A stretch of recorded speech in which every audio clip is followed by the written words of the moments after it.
في الفيديو ده هنعرف مع بعض ازاي نحول صورة أبيض وأسود إلى صورة ألوان في أقل من 10 دقايق إن شاء الله، وبطريقة مجانية وسهلة جدا. يلا بينا.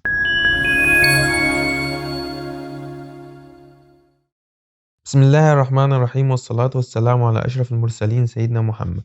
ندخل في الموضوع على طول. أول حاجة هتفتح الموقع ده اللي أنا هسيب لك الرابط بتاعه في الوصف أسفل الفيديو. بعد كده هتجيب الصورة اللي أنت عايز تحولها من هنا. هتضغط هنا على نيو، هتختار الصورة اللي انت عايز تحولها. انا هختار مثلا الصورة دي، هي بتحمل معايا دلوقتي. دي الاوريجينال اللي هي الصورة الاصلية بتاعتي.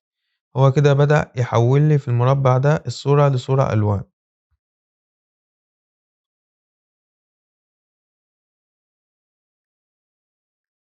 يعني شوف الجمال بصراحة، يعني حاجة جميلة جدا. في ثواني حول الصورة من ابيض واسود لصورة الوان بالذكاء الاصطناعي. برضو في كذا فلتر. انت يعني لو مش عاجبك الالوان دي ممكن تختار الفلتر التاني ده،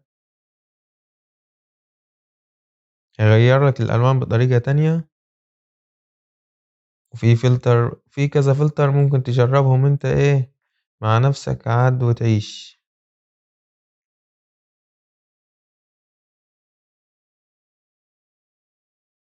يعني بصراحة حاجة روعة، يعني سهلة جدا. بدل من انك تاخد الصورة على الفوتوشوب وتاخد وقت في تحويل الألوان بتاعتها، الموقع ده بيحولها لك في ثانية. طيب احنا دلوقتي شفنا انه يبقى في شخص في الصورة ويتحول لألوان.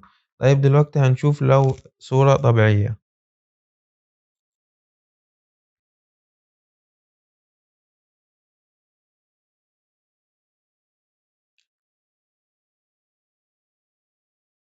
هنشوف الصورة دي دلوقتي لما تتحول. بصراحة يعني بص في ثانية. هنشوف هنا فلتر تاني. بعد كده هنجرب صورة تانية مع بعض، وهنشوف بعد كده ازاي نحمل الصورة دي. يعني لو اخترنا الصورة دي مثلا،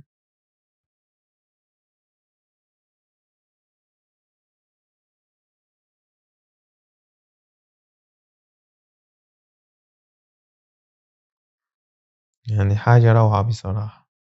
بعد كده تجرب الفلترات دي مع نفسك يعني براحتك.